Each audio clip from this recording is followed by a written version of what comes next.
Hello दोस्तों, welcome back to Dinesh sir IT।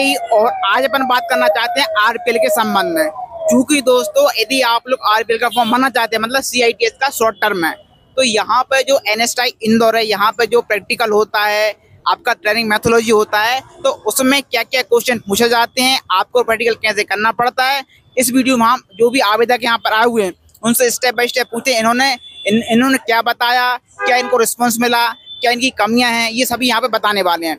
तो मैं कुछ आवेदक मेरे हैं आ चुके हैं, तुमसे पूछता हूँ। चलिए सर, आप पहला सवाल मेरा ही है आपसे कि जो आपका आरपीएल था, हाँ, वो 4 दिन में डिवाइड था। हाँ, मतलब 4-5 को और 6-7 को। हाँ। तो पहले दिन क्या हुआ आपके साथ, मतलब क्या करवाया गया पहले दिन? पहले दिन तो थ्योरेटिकल जो प्रैक्टिकल था वो करवाया गया, जिसमें हमको क्या थ्योरेटिकल दिया, जैसे अपन बच्चों को देते हैं, कोपा वाले बच्चों को रिटर्न लिखने को दिया। उसके बाद प्रैक्टिकल जो अपन ने लिखा है, थ्योरेटिकल जो लिखा है, उसी को क्या करा है कि उन्होंने सिस्टम पे करवाया है। और सिस्टम पे एग्जैक्ट आपका आउटपुट आना चाहिए, अदरवाइज आपको मार्क्स नहीं मिलेंगे। दूसरा सवाल मेरा है, जो भी यहाँ पे आरपीएल करने आते हैं वो कोपा का सिलेबस पढ़ के आते हैं। तो उन आवेदक जो भी मान लो आगे एग्जाम देने वाले, हो सकता है एग्जाम हो कभी, तो वो क्या सिलेबस पढ़ के आए? यदि कंप्यूटर से वो करते हैं, उनको क्या कोपा पढ़ना चाहिए या कंप्यूटर सॉफ्टवेयर एप्लीकेशन? देखो, जैसा कि सर ने बोला कि बहुत सारे जो कैंडिडेट जो होते हैं वो क्या करते हैं कि कोपा का सिलेबस पढ़ के आते हैं और उसी के अकॉर्डिंग उनको ऐसा लगता है कि जो कोपा में होता है वही चीज़ें होती है, लेकिन ऐसा बिल्कुल भी नहीं है। यहाँ पर CSA का जो सिलेबस है वो हट के है, थोड़ा हट के है। मतलब कहने का मतलब ये है कि आपको वह सारी एडवांस चीज़ें पढ़नी पड़ेगी जो CSA के सिलेबस में है। CSA का सिलेबस जो है वो भारत स्किल पे आपको इजीली मिल जाएगा। तो आप जो CSA का जो सिलेबस रेडी कर रहे हो, उसको आप एकदम डीपली, और जो उसमें दिया है उसको एज अ प्रैक्टिकल आपको परफॉर्म करते भी आना चाहिए। तो ही आप उम्मीद कर सकते हो कि NSTI में आप पास हो सकते हो, अदरवाइज नहीं होंगे। जैसे मान लो जो कोपा वाले आवेदक हैं, उनको थ्योरिकल प्रैक्टिकल 100% आना चाहिए, तभी वो यहाँ पे उनका जो मान लो प्रोग्राम वो रन होंगे। ठीक है, तभी उनको नंबर दिए जाएंगे। ठीक है, रन नहीं हो तो नंबर नहीं दिए जाएंगे। फिर मैं पूछता हूँ, जैसे मान लो कोई वो करना चाहता है PHP, तो नॉर्मली अपन किस पे कर चलाते हो, यहाँ पे किस पे चलवाते हैं, किस सॉफ्टवेयर पे? देखो, जनरली हम जो PHP वगैरह जो चलाते हैं उसको आप क्या ऑनलाइन जो कंपाइलिंग या फिर जो इंटरमीडिएट जो सॉफ्टवेयर होते हैं उन पे आप ऑनलाइन रन करते हो, लेकिन यहाँ पर ऐसा नहीं है। उसको जेम्प सॉफ्टवेयर पे रन करवाते हैं।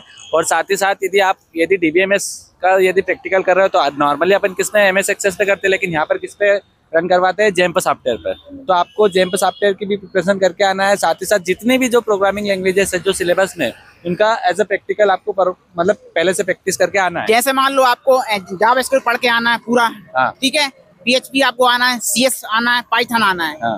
और जो मैं बता दूं, मैंने बात ये है कि जो यहाँ पे मान लो प्रैक्टिकल क्वेश्चन पूछे जाते हैं, वो प्रोग्रामिंग लैंग्वेज से पूछे जाते हैं सभी क्वेश्चन। हाँ, प्रोग्रामिंग लैंग्वेज से पूछे जाते हैं और डीपली पूछे जाते हैं। हाँ। ऐसा नहीं है कि आप कोपा पढ़ा रहे हो तो आपको सिर्फ कोपा लेवल तक का ही पूछा जाएगा, नहीं, बिल्कुल आपको एकदम लेवल वाला पूछा जाएगा, है ना। जो भी सिलेबस में है उसमें बारीक से बारीक चीज पूछी जाएगी और आपको एज उसको परफॉर्म वहाँ पर करना पड़ेगा, तभी आपको मार्क्स मिलेंगे, अदरवाइज नहीं मिलते। सर, मेरे दूसरा सवाल है कि वो तो प्रैक्टिकल आपका कंप्लीट हो गया, सेकंड होता है 6-7 को, ठीक है ना। जो ट्रेनिंग मेथोडोलॉजी होता है उसमें क्या करवाते हैं, किस तरह करवाते हैं, ये आप बताइए। ट्रेनिंग मेथोडोलॉजी में जैसे कि इंस्ट्रक्शन दिए थे कि उन्होंने 3 जो आपको लेसन प्लान और 3 डेमोन्स्ट्रेशन प्लान बना के लाना है। उसी लेसन प्लान या डेमोन्स्ट्रेशन प्लान में से आपको कोई सा भी टॉपिक दिया जाएगा, उसको आपको वहाँ पर टीच करना पड़ेगा, मतलब वहाँ पर पढ़ाना पड़ेगा, और उसी के मार्क्स आपको दिए जाएंगे। अच्छा, ये बताओ, जहाँ पर जो ट्रेनिंग मेथोडोलॉजी में जो डेमोन्स्ट्रेशन लेसन प्लान है, जो ITI में करते भी हैं, नहीं भी करते, फॉलो नहीं करते, तो क्या उनको फॉलो करके आना चाहिए डेमोन्स्ट्रेशन लेसन प्लान के अंतर्गत? बिल्कुल, क्योंकि बाद में सर ने हमको रिव्यू दिया कि उन्होंने एक ही चीज़ बताई कि जितने सारे भी कैंडिडेट है उन्होंने किसी ने भी लेसन प्लान को फॉलो नहीं किया। इस पे उन्होंने ज़्यादा ध्यान दिया कि आपको टाइम कितना खींचना है, और आपको टॉपिक पे क्या पढ़ा रहा है, इन चीज़ों को उन्होंने मतलब इम्पोर्टेंस दिया। लेकिन क्या है कि वो एक ही बात बोल रहे थे यहाँ के ट्रेनर कि आपका हमको वो नॉलेज देखना था कि आप बच्चों को कैसे पढ़ाते हो, आपके अंदर की वो स्किल देखना था कि आप बच्चों को कैसे हैंडल करते हो। तो ये सारी चीज़ें यहाँ पर मैटर करती है। थैंक यू सर, आपने बताया। जो आवेदक मान लो फॉर्म भरेंगे आगे भी, तो उनके लिए कम से कम इन्फॉर्मेशन होनी चाहिए भाई, क्या क्या होता है, क्या नहीं होता है, तो वो जानकारी जरूरी यहाँ पे है। जी जी, वही सर इन्फॉर्मेशन होना चाहिए, अदरवाइज वही होगा कि नेक्स्ट अभी बैक लग जाएगा, फिर नेक्स्ट टाइम आपको देने आना पड़ेगा। और एज अ टीचर ट्रेनर देखा जाए तो ये स्किल आप में होनी चाहिए। Thank you. चलिए सर, धन्यवाद, बहुत बहुत आपने हमें समय दिया। Okay sir, thanks. ओके। देखिए, अब जो नेक्स्ट हमारे आवेदक हैं, इनसे पूछते हैं कि भाई जो आरपीएल का भी उनका प्रैक्टिकल का हुआ है, ट्रेनिंग मेथोडोलॉजी का हुआ, तो सर किस तरह जो क्वेश्चन है वो दिए जाते हैं, पूछे जाते हैं। आवेदक यदि फॉर्म भरते हैं नेक्स्ट टाइम कभी भी, उनको क्या तैयारी करके आना चाहिए?